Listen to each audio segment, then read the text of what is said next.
kamu guling, awas jangan.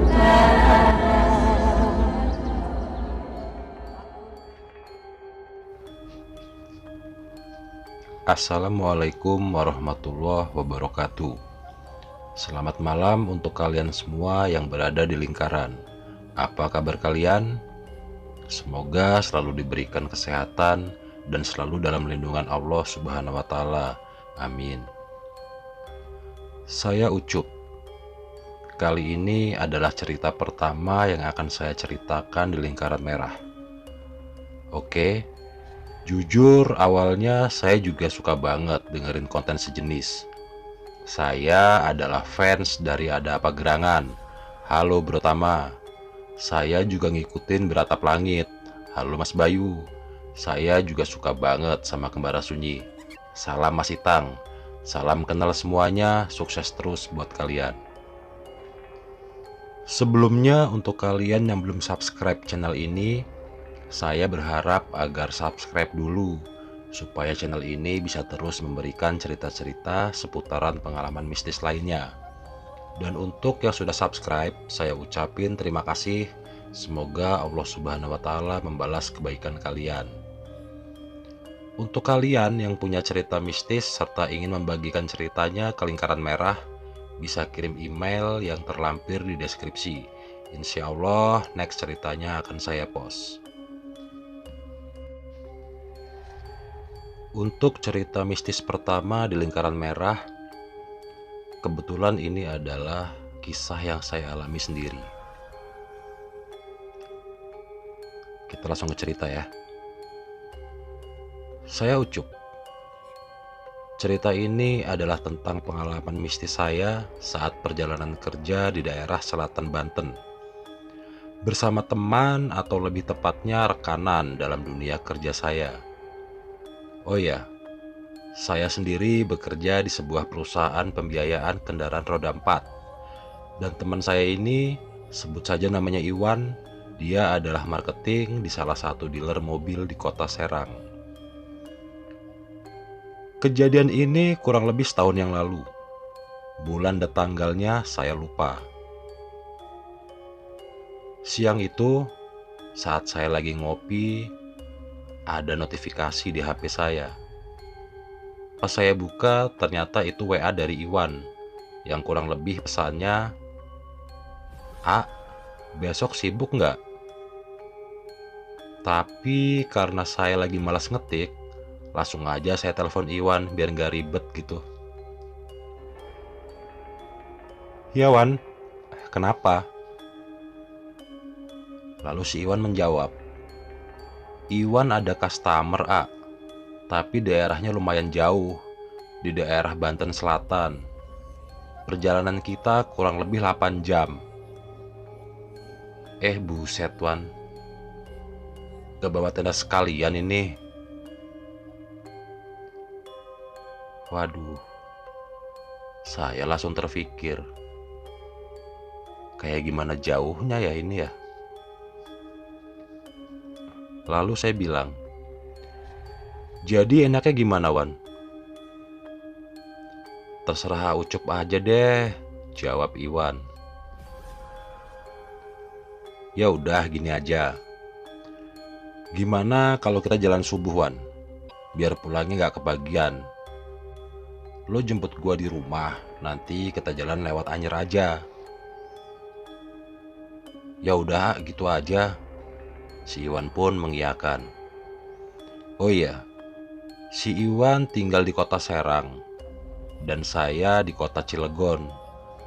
Perjalanan ke lokasi tujuan kami itu bisa ditempuh lewat jalur wisata Pantai Anyer. Lumayan lah, sekalian manjain mata, pikir saya. Lalu pagi itu tiba, subuh pukul 5 pagi. Ya, walaupun sebenarnya masih hujan gerimis yang suasananya enak banget buat ngopi, tapi itu nggak menyurutkan niat kami untuk gaspol.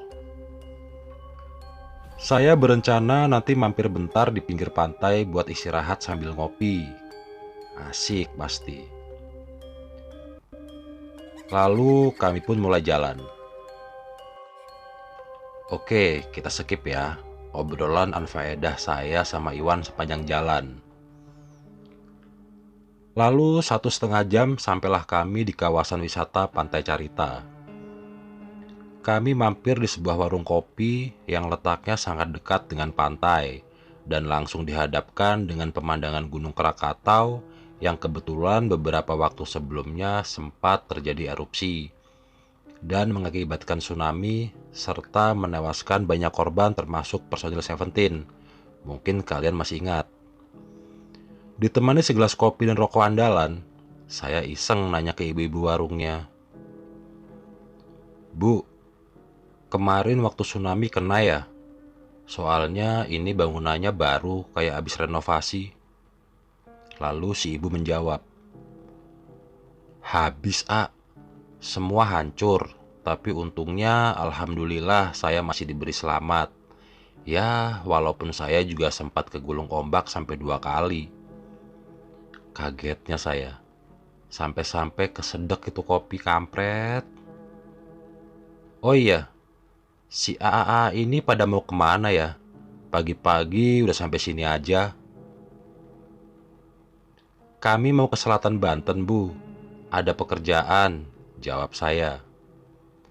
Nama daerah di sini saya nggak akan sebutin ya. Takut nantinya menimbulkan hal-hal yang nggak diinginkan. Oke, lanjut ke cerita. Itu kan jauh banget, Terus jalurnya kalau malam lumayan serem. Gak apa-apa, Bu. Insya Allah, kan kita juga ini kerja, bukan mau yang aneh-aneh, jawab saya. Ya udahlah, kalau gitu hati-hati aja, Iya, Bu, makasih. Lalu kami bayar kopi dan lanjutkan perjalanan.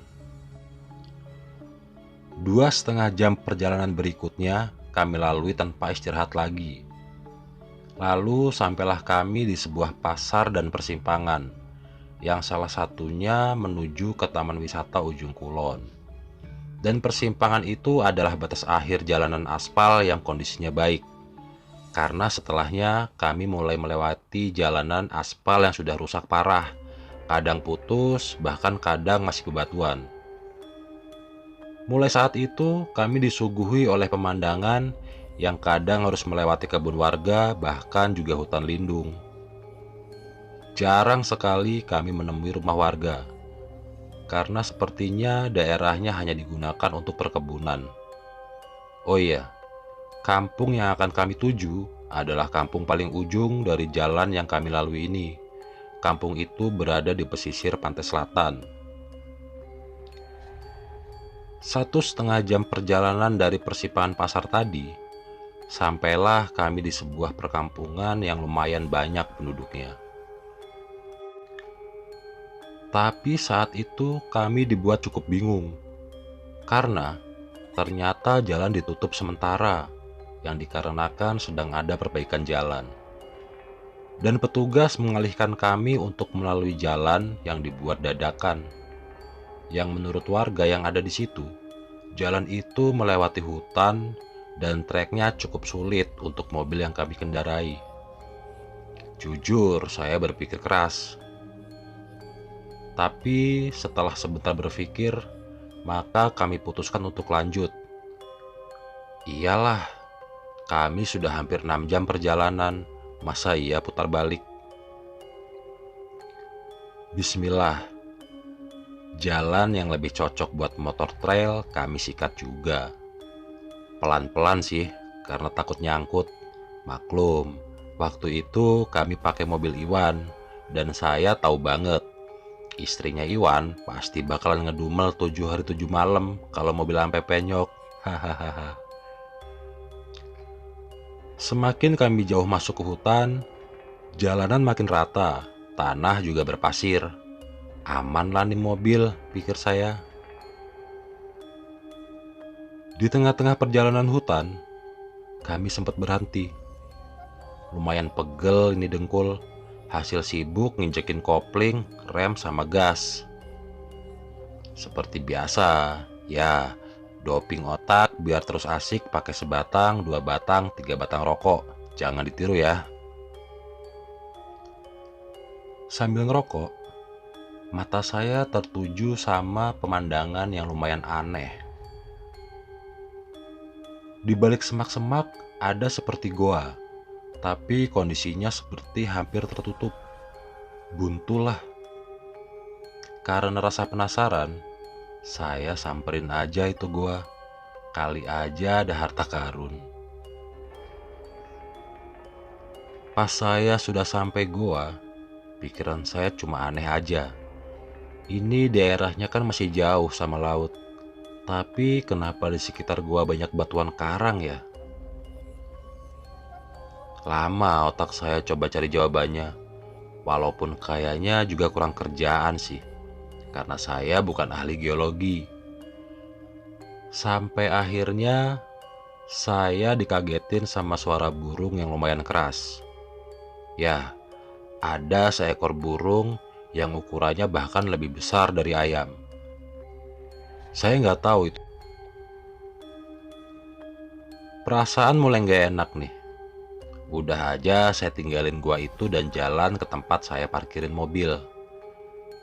Di sana ada Iwan yang lagi ngobrol sama bapak-bapak yang ternyata juga lagi berhenti istirahat. Saya pikir karena masalah yang sama, pasti masalah dengkul juga. Lalu bapak itu bilang, menurut cerita penduduk, gua itu ada airnya dulu.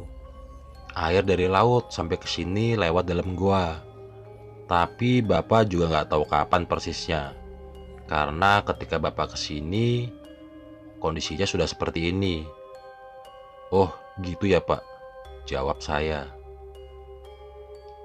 Baiknya lanjutin aja jalannya, A, bilang bapak tersebut. Lalu kami lanjutkan perjalanan sambil mengingat-ingat jalan yang kami lalui. Maklum, karena ini kan memang bukan jalan yang melalui jalur biasa.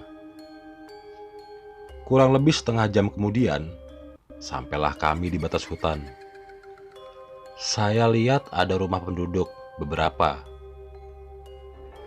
Alhamdulillah Wan, kita kembali ke peradaban lagi, kata saya sambil cengengesan.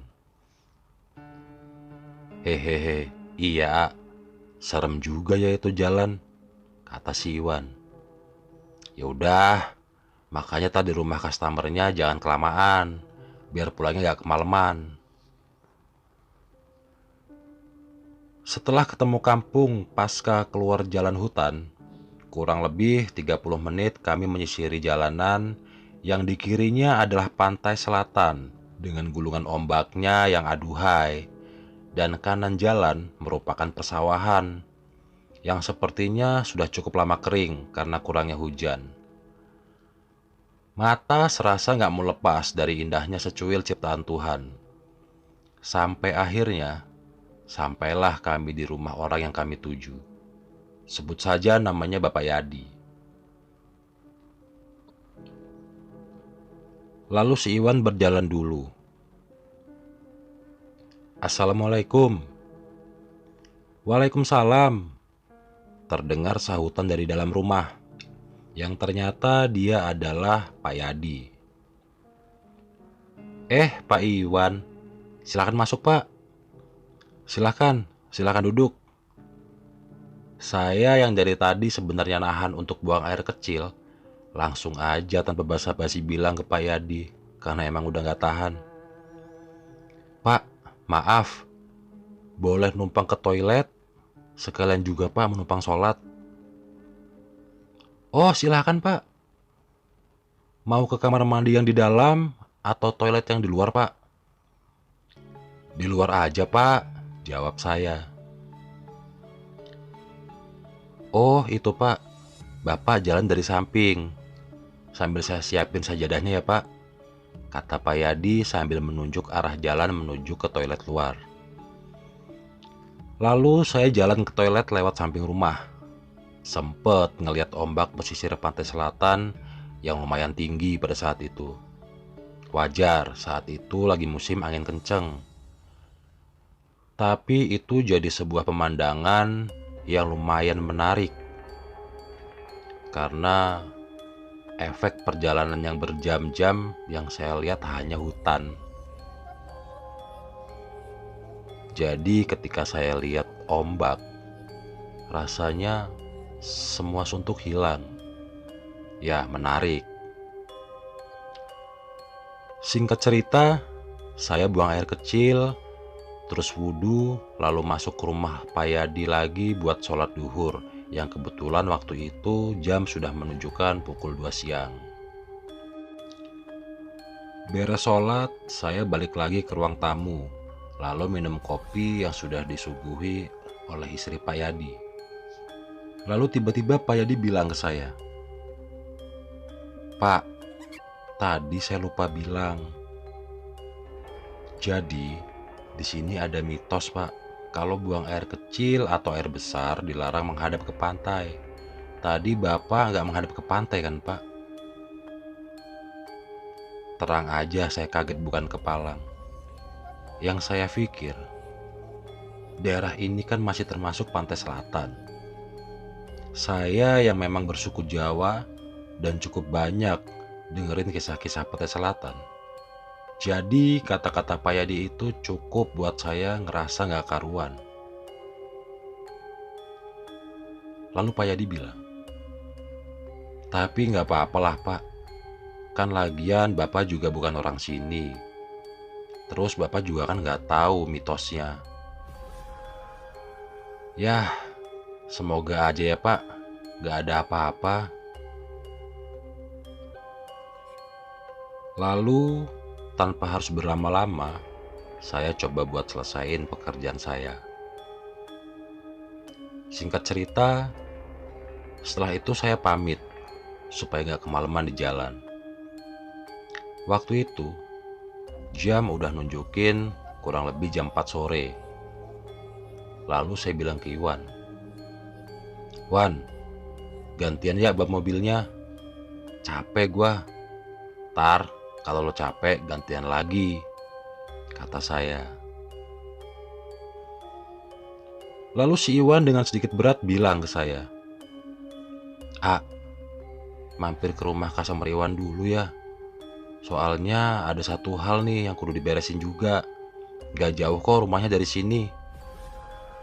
Waduh Wan, yakin kita mampir? Ntar kemalaman loh. Tapi ini penting mumpung sekalian pas lagi di sini. Saat itu yang saya rasain agak sedikit gak nyaman sih, karena saya berpikir kita pasti bakal kemalaman. Tapi karena nada Iwan yang lumayan memohon, gak tega juga saya kalau harus gak ikutin apa maunya. Ya udah lawan, tapi usahain ya, jangan lama-lama. Siap, Pak. Lalu mampirlah kami di rumah yang dimaksud Iwan.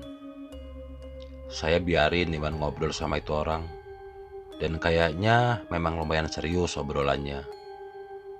Karena saya udah lumayan bete, saya izin keluar sambil ngerokok sekalian lihat pemandangan laut. Karena memang rumahnya gak jauh dari bibir pantai.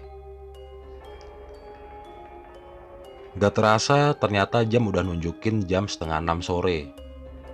Waduh, beneran malam ini sih. Di jalan hutan lagi, pikir saya. Bener aja, si Iwan nyamperin saya sambil masang muka memohon. "Ah, paling telat jam 7 ya kita jalan." "Gak apa-apa, ntar Iwan yang nyetir sampai rumah deh." Kampret si Iwan. "Ya udahlah, gimana aja Wan," jawab saya pasrah. Singkatnya, setelah sempat disuguhi makan malam dan dikasih bungkusan dari kotak styrofoam box lah semacamnya, dan kayaknya Iwan juga udah selesai urusannya, akhirnya kami pamit untuk jalan pulang. Saat itu jam menunjukkan pukul 7:15 malam.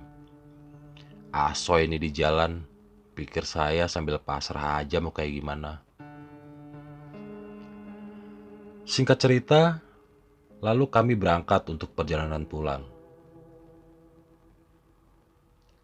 Setelah beberapa waktu semuanya masih baik-baik aja. Gak ada keganjilan sampai akhirnya kami berdua dikagetkan oleh suara anjing yang menyalak. Dan saat itu, terlihat oleh kami seorang bapak tua yang jalan sendiri dengan memikul peralatan seperti pulang dari kebun. Belum sempat kami memikirkan apapun, tiba-tiba saya kaget karena mobil sempat mati. Saya masih berpikir positif. Mungkin Iwan kaget lihat bapak tadi sampai lupa nginjek kopling. Maklum aja, lokasi itu jauh banget dari pemukiman dan kondisinya juga sangat gelap. Lalu, bapak tua tersebut lewat persis di samping mobil kami. Saya pun sempatkan untuk menyapa. "Mari, Pak." Tapi bapak tersebut seperti tidak mengindahkan kami. "Udah Iwan, lanjut." Lalu si Iwan kembali starter mobil dan maju jalan. Suasana lumayan mencekam saat itu, karena mungkin kami berdua sama-sama memikirkan keganjilan barusan. Musik pun yang sebelumnya album padi, auto ganti jadi rekaman bacaan Al-Quran. Baru sebentar kami jalan, lalu sayup-sayup, saya dengar ada suara seperti gemerincing kalung sapi atau kuda. Sempat saya kecilin volume tip sambil tanya ke Iwan. "Wan, lu denger nggak ada suara kelintingan?" "Iya, denger." "Sapi kali atau kerbau?" jawab si Iwan. "Ah, gila kalau Wan. Ini kan jauh dari kampung, Wan. Masa iya orang mau taruh piaranya di sini, yang ada hilang?" kata gua sambil terus memperhatikan suara itu. Semakin lama semakin mendekat ke kami. Lalu saya buka sedikit kaca jendela sambil bilang ke Iwan, "Dengerin Wan, makin jelas tuh, kayak makin dekat ke sini." Pikiran saya mulai kacau.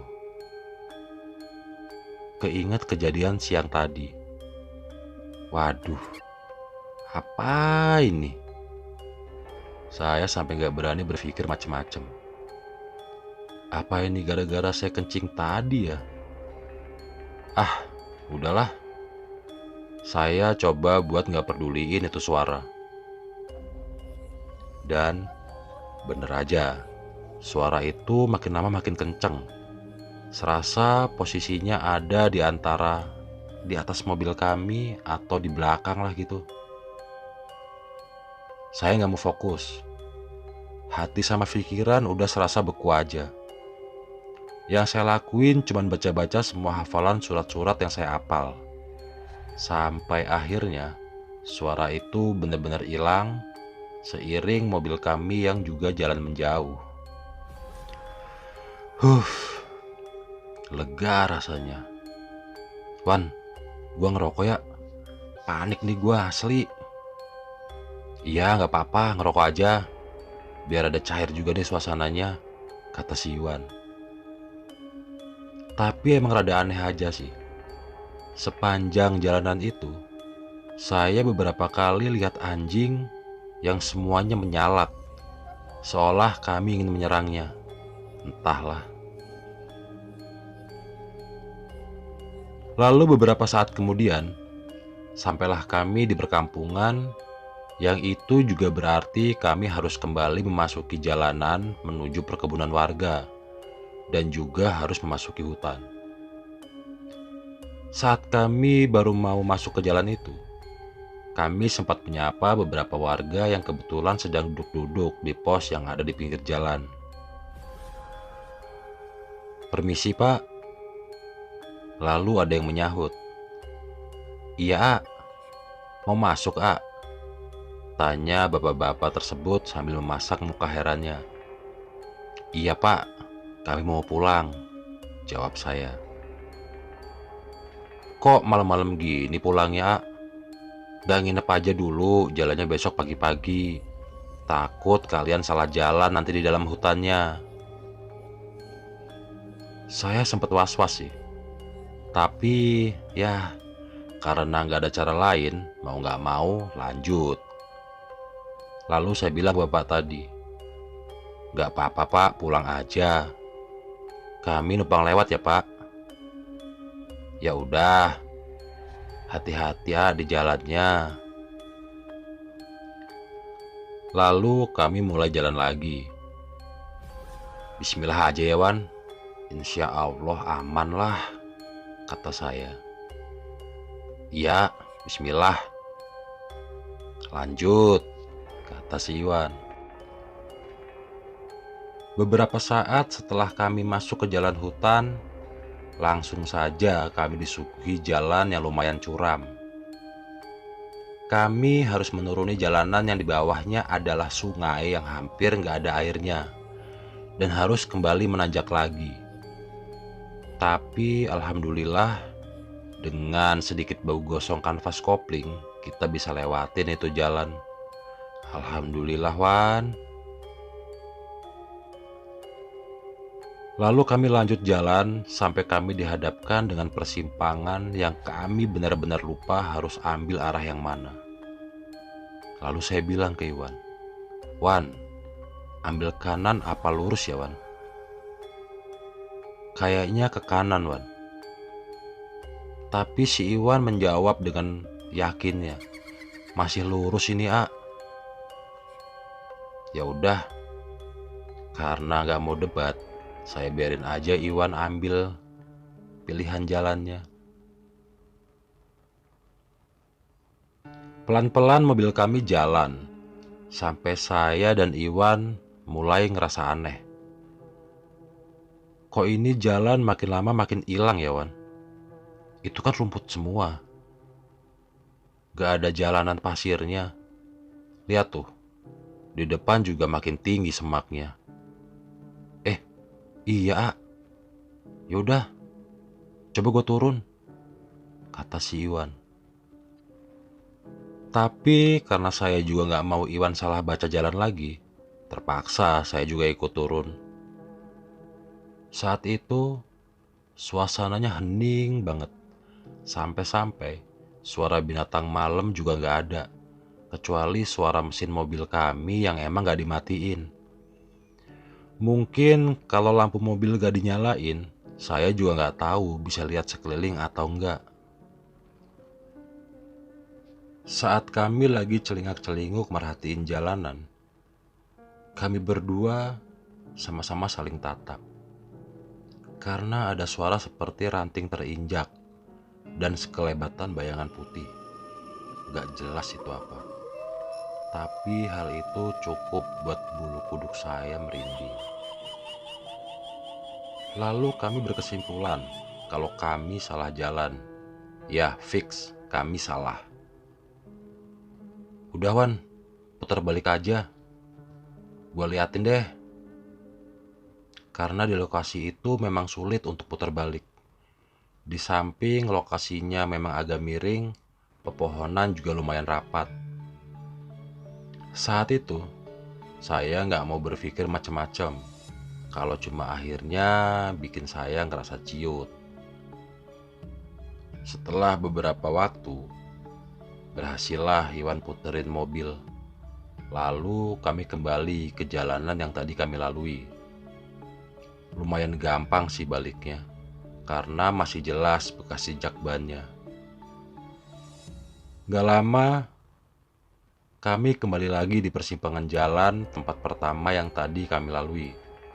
Dan kami ambil jalan ke arah yang seharusnya memang berbelok ke kanan. Tunggu, kengerian gak berhenti sampai di sini. Gak lama dari persimpangan, kami dihadapkan dengan jalan yang berkelok dengan beberapa tanjakan yang lumayan licin. Dan jalanan juga cukup bikin perut serasa dikocok. Tapi alhamdulillah kami bisa lalui. Sampai akhirnya di tanjakan terakhir yang tidak terlalu tinggi. Dan bahkan kontur tanahnya pun padat. Tapi kami dibuat hampir gak percaya. Ya, mobil kami sama sekali gak mau nanjak. Semakin digas, semakin selip rodanya. Cukup lama saya dan Iwan saling bergantian berusaha supaya mobil bisa nanjak. Tapi karena bau kopling yang makin lama makin sangit, maka kami coba hentikan sementara usaha kami. Mobil saya matiin, dan saya turun dulu buat istirahat sambil ngerokok dan minum. Setelah lampu mobil mati, baru terasa. Ternyata suasana di luar sangat gelap. Jarak pandang pun kurang lebih hanya 10 sampai dengan 15 meter. Sambil ngeliat kondisi tanjakan, saya berpikir, aneh juga ini. Tanjakan gak seberapa, jalanan juga gak licin. Tapi kenapa selip ya? Kenapa mobil rasanya berat banget? Entahlah. Lalu sambil diam, saya sempat bilang, saya juga nggak tahu ungkapan saya itu ditujukan buat siapa. Assalamualaikum. Siapapun, saya mohon maaf bila melakukan kesalahan. Nggak ada maksud yang disengaja. Saya cuma numpang lewat buat pulang ke rumah. Sambil saya berkeliling mobil. Gak jelas juga tujuannya mau apa, karena semuanya memang spontan. Di saat bersamaan, lalu tiba-tiba di sekitaran kami angin berhembus sangat kencang. Ya, tapi hanya di sekitar kami, yang cukup membuat daun-daun bergoyang dengan keras. Sontak saya yang memang sudah ngerasa ganjil, makin ngeri dibuatnya. Untuk ngilangin rasa takut, saya coba buka HP. Ya, minimal biar ada terang lah suasananya. Sampai akhirnya saya ingat sesuatu. Seseorang yang saya kenal dan lumayan paham dengan hal-hal mistis. Tapi masalahnya saya nggak punya nomor HP-nya. Setelah saya sebentar berpikir, lalu dia kan temennya Andi. Lagian juga kayaknya Andi lagi sama si Obi. Oke, Andi itu adik saya, dan Obi ini adalah sahabatnya Andi. Nanti di lain kesempatan saya juga mau ceritain tentang kisah-kisah pengalaman mistis si Obi. Dan mudah-mudahan kalian semua juga suka ya.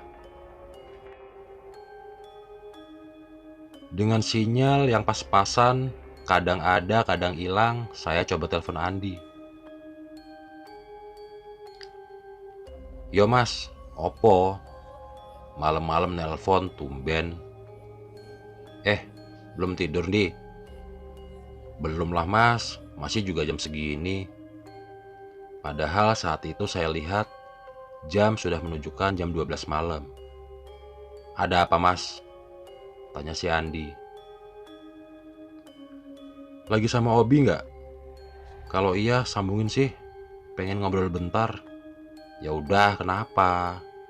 Ntar tak sampein ke Obi, orangnya lagi sibuk tuh. Ini aku pulang kerja di posisi di tengah jalanan hutan. Cuma agak aneh aja sih.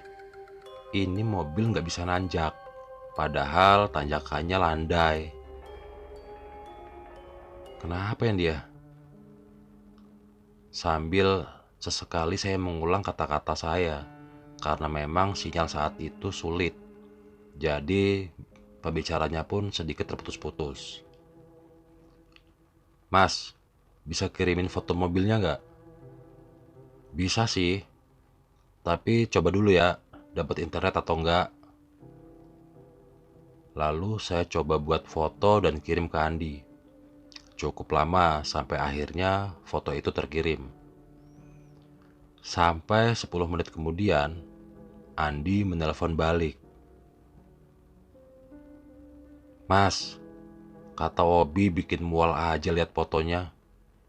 Itu yang di atas mobilmu itu apa? Pantes aja gak kuat nanjak. Lah, mana aku tahu. Ya udah, nggak apa-apa mas. Kata Obi banyakin aja baca-baca sama istighfar. Tunggu sampai ada yang dateng, nanti pasti dibantuin kamu. Nggak lama kok. Ntar kalau ada apa-apa kabarin aja. Lalu Andi mematikan teleponnya. Saya benar-benar nggak habis pikir. Apa iya, di tengah hutan gini, tengah malam pula, jauh dari perkampungan, bakalan ada yang lewat juga. Tapi, entahlah. Semoga aja cepat ada bantuan. Sampai akhirnya, kurang lebih 5 menit kemudian, tiba-tiba ada yang berteriak dari kejauhan. Sambil terlihat sinar senter yang gak begitu terang. Lega rasanya. Lalu si Iwan pun bilang, siapa itu, A? Ada orang kesini tuh. Tapi dari mana ya? Itu kan jalan kaki. Tanya si Iwan. Nggak tahuan. Udah, alhamdulillah ada yang bisa bantuin kita. Sampai akhirnya orang itu sampai di antara kami, lalu ia bertanya, kenapa mobilnya? Nggak tahu nih pak, nggak bisa nanjak dari tadi. Berat banget, sampai kopling bau sangit, jawab saya. Oh gitu, boleh saya bantu A? Si bapak menawarkan bantuannya. Oh, silakan pak. Lalu si bapak segera mengambil kunci mobil dan beberapa saat sempat terdiam di samping pintu. Lalu kemudian mobil pun dinyalakan. Dan anehnya, tanpa kesulitan sedikit pun, mobil pun berhasil menanjak. Dan si bapak memarkirkan mobil lalu menghampiri kami lagi sambil berkata, udah naik tuh A, gak apa-apa, langsung pulang aja. Gak usah berhenti lagi sampai ketemu perkampungan, kata si bapak. Oh iya pak, iya pak, jawab saya sambil sedikit gagap. Karena memang saya ngerasa aneh. Di samping takut, semua rasa campur aduk saat itu. Tanpa berpikir panjang, lalu kami mengucapkan terima kasih dan berpamitan. Bapak tersebut cuma bilang, A, hati-hati di jalan. Gak usah tengok kanan kiri belakang. Sambil ia memalingkan badan dan meninggalkan kami. Lalu kami pun naik mobil kembali dan tanpa pikir panjang langsung kembali jalan. Beberapa detik kemudian, saya coba lihat spion tengah untuk melihat bapak tadi lagi. Tapi saya kaget bukan main. Karena ternyata bapak itu sudah nggak ada. Bahkan lampu dari senternya pun tidak terlihat oleh saya. Padahal seharusnya kami baru beberapa meter meninggalkan tempat tadi. Sudahlah. Yang penting sekarang kami udah bisa jalan pulang lagi. Sampai akhirnya kami keluar dari hutan dan tidak menemui gangguan lagi. Lalu saya bilang ke Iwan, Wan, Nanti kalau ketemu masjid berhenti dulu ya. Bersih-bersih lah, biar di jalan aman. Siap, boleh tua. Pengen istirahat dulu bentaran, biar nggak tegang, kata si Iwan. Emang sih, kejadian-kejadian yang kami alami selama perjalanan tadi cukup bikin lelah fisik dan mental. Kurang lebih jam 1 malam, sampailah kami di sebuah masjid yang lumayan besar. Kami berhenti lalu sholat isya. Setelah selesai sholat, saya kembali telepon Andi biar disampaikan ke Obi. Ya, barangkali aja masih ada yang ganjil. Sekalian mau kabarin kalau kami udah keluar hutan karena ada yang bantuin, seperti yang dibilang Obi. Ya mas, jawab si Andi. Di, aku udah keluar hutan. Ini udah di jalan kampung lagi. Iya, tadi ada yang bantuin. Cuma aneh aja sih. Itu kan jauh banget dari kampung. Tapi kok ada ya orang jalan sendirian di tengah hutan malam pula. Lalu si Andi menjawab, kata Obi gak usah dipusingin mas. Yang penting udah beres toh. Oh iya mas, kalau besok badan ngerasa ada yang aneh gak usah bingung. Banyakin istighfar, ntar juga pulang sendiri, katanya sambil cengengesan. Lalu si Andi menyudahi dan mematikan teleponnya. Waduh, apalagi ini, pikir saya. Tapi udahlah, gak apa-apa. Sambil saya berpikir kalau ada apa-apa, ntar minta tolong aja lagi ke Obi. Singkat cerita, jam 5 pagi, saya sampai kembali di rumah. Lalu Iwan berpamitan pulang setelah kami sempat membagi oleh-oleh yang diberi oleh customer Iwan tadi. Lumayan nih masak lobster. Ya, kami diberi beberapa ekor lobster yang ukurannya lumayan besar-besar. Setelah sempat saya beristirahat beberapa jam, saya pun harus kembali untuk siap-siap ke kantor lagi. Hari yang berat, pikir saya. Oke. Singkat cerita, sampailah saya di kantor, walaupun terlambat. Gak apa-apalah sesekali. Nanti izin aja ke atasan, tadi pulang sampai rumah subuh. Dan benar aja apa yang dibilang sama Obi semalam. Siang itu, punggung saya rasanya berat banget. Sampai saya berpikir, apa masuk angin ya? Tapi badan rasanya fit. Saya sampai berpikir saat itu, apa jangan-jangan ada yang ikut, terus nempel di punggung gitu, kayak di cerita-cerita ada apa gerangan. Dan saya cuma bisa beristighfar, seperti yang disarankan Obi.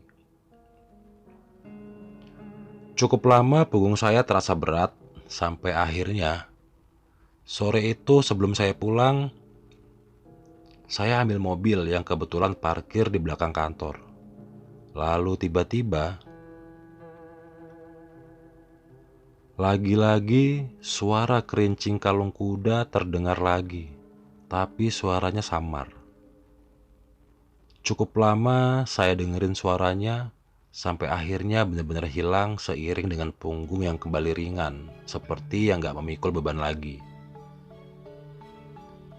Oh, mungkin ini yang dimaksud si Obi. Nanti juga akan pulang sendiri, pikir saya. Setelah itu, lalu semuanya kembali baik-baik aja. Oke, itulah pengalaman mistis yang saya bagikan. Mudah-mudahan di lain waktu saya bisa menceritakan pengalaman-pengalaman mistis kalian. Terima kasih telah berbagi cerita di lingkaran merah. Sampai di sini dulu cerita kali ini. Semoga kita bisa ambil pelajarannya. Bahwa tata krama, etika harus selalu kita jaga dimanapun kita berada. Karena jika tidak ada orang lain, mungkin ada makhluk dari alam lain di sekitar kita. Terima kasih. Oh ya, saya ulangi lagi. Untuk kalian yang ingin membagikan pengalaman mistisnya, bisa kirim ceritanya melalui email yang terlampir di deskripsi. Saya Ucup, selamat malam dan sampai jumpa. Assalamualaikum warahmatullahi wabarakatuh.